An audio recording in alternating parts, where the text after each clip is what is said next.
There's a stretch of your life that you live but do not own. You cried, you laughed, you learned to walk, you heard your own native language for the first time, and you kept none of it. Scientists call this blackout infantile amnesia. It is not a defect. It is a decision your brain made for you, without asking permission. Let's start with the basics. Your brain, at 2 years old, was already forming memories. This is proven. Babies recognize faces, link sounds to routines, cry when a stranger replaces their mother. There is memory in there. The question is not whether it existed. The question is where it went. Sigmund Freud was one of the first to name this phenomenon in the early 20th century. He believed it was repression, that the mind hid those years because they held impulses too uncomfortable for adult consciousness. Today we know he was right about the phenomenon and wrong about the cause. Neuroscientist Patricia Bauer of Emory University spent decades studying this exact blackout. And what she found is stranger than any Freudian repression. The problem is not storing the memory. It's retrieving it later. Think of it as a library built in a hurry. The shelves don't have labels yet. The books exist, but the cataloging system doesn't. The hippocampus, the brain structure responsible for turning experiences into long-term memories, keeps developing until past age 7. It is being assembled while you're already living. It's like trying to film a movie with a camera that is still being manufactured. Stop for a second and think. If you have memories from when you were 4 or 5, are they real, or were they reconstructed later from photos and stories your family told you? That question is unsettling because the answer, most of the time, is uncomfortable. Psychologist Carol Peterson of Memorial University of Newfoundland ran a revealing experiment. She interviewed children about specific memories and, years later, asked them about the same episodes again. Many of the memories had changed shape. Some had vanished. Others seemed vivid, but were, in fact, stitched together from photographs and stories heard at the dinner table. You don't remember your childhood. You remember the story you were told about it. And there's another unsettling detail in all of this: language. Before mastering speech, a child lives experiences but doesn't have the words to file them in a retrievable way. Memory, to be accessed later by the adult mind, needs verbal structure. Without words, the experience floats loose with no hook, no label. It existed, but no one can find it on the shelf anymore. This means there's a version of you, pre-language, who felt the world in a way the current version will never be able to describe, not even to itself. There's even a technical name for this limit: the 6.5-year boundary. It's the average age found across dozens of studies worldwide, at which the first autobiographical memory tends to take hold. Before that, almost everything is reconstructed fog. After it, fragments start appearing that resist the passage of time. But why exactly that age? Some researchers point to what's called the autobiographical self, the ability to see yourself as a continuous character with a past and a future, rather than just a bundle of present moment sensations. Before developing this sense of narrative identity, a child lives everything, but has no one to tell the story to, not even themselves. Roughly 1 in 10 humans is left-handed, and that proportion has held steady for at least 500,000 years.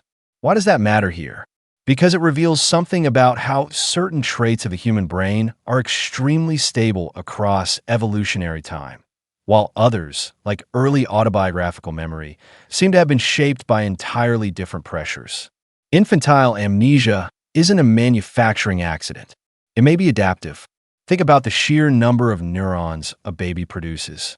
It's an enormous surplus, far beyond what will be needed in adulthood. That surplus gets pruned year after year as the brain decides what's worth keeping. Some researchers believe this neural pruning is exactly what erases the earliest memories, not through failure, but through optimization. A brain that held onto every sensory detail from those first years might not have had the computational room left to learn to walk, to speak, to survive. You forgot so you could grow. There's even a hypothesis coming from neurogenesis. New neurons keep being born in the hippocampus during early childhood at a much higher rate than in adulthood. And, curiously, the more new neurons get inserted into an already existing network, the more that network reorganizes itself, which can literally overwrite old connections. Your brain, while it was growing, may have erased memories simply to make physical room for the neurons that were arriving. You didn't lose those memories. In a sense, they were run over by you growing. Now, a question you may have never asked yourself. If you can't trust your earliest memories, how much can you trust yesterday's? The scientific answer is uncomfortable. Memory, at any age, is not a recording. It's a reconstruction. Every time you remember something, your brain isn't hitting play on a save file. It's rebuilding the scene, using fragments, and that rebuilding can shift small details with every single access. The difference between infantile amnesia and adult forgetting isn't one of kind. It's one of degree. This raises an unsettling possibility. Maybe your identity, that continuous feeling of being the same person all along, is actually a patched-together narrative built mostly from recent years, with an enormous gap at its base. You're not a straight line. You are a collection of fragments that learn to tell itself as if it were one single story. And there's one more layer to this. Different cultures report different ages for their first memory. Comparative studies show that adults from Western cultures, which place more value on individual narrative, tend to report slightly earlier memories than adults from cultures that place less emphasis on detailed personal storytelling. This suggests that the culture you grew up in helped decide how many years of your life would remain available for you to revisit. Your lost childhood wasn't erased by biology alone. It was partly decided by the people around you, by how often they asked, "What did you do today?" by how many times they repeated stories about you until those stories turned, inside your head, into real memories. There's even a documented phenomenon in which people report, with total conviction, memories of events that never happened, implanted purely through repeated suggestion in a laboratory setting. If an entire memory can be fabricated in healthy adults with just a few guided conversations, imagine what decades of photographs, videos, and repeated family stories could have done to the real fragments of your early childhood. Maybe half of what you call my first memories was never actually lived by you. Maybe it was lived by your family, and later lent to you like a piece of clothing you ended up wearing as if it were your own. We invented sunscreen because our own sun is trying to kill us. We invented photography because our own mind is all the time trying to erase us. Every time someone takes a photo of a child, they are unknowingly doing a job the child's brain doesn't yet know how to do on its own, keeping a record that will survive where biological memory will fail. But even that has a limit. A photograph keeps the image. It doesn't keep the smell of the room, the exact sound of your mother's voice at that age, the weight of your own body still learning to stand. Those sensory details, the most visceral ones, are exactly the ones that disappear first and forever. No human technology, to this day, has managed to capture them. So here is the final blow. If memory is reconstruction, not recording. If your first years were erased by a brain still under construction.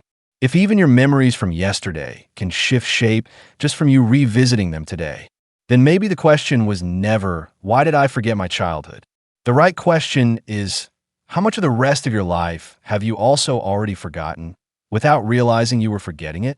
You didn't just lose your first years. You are losing, right now, the exact moment you're living.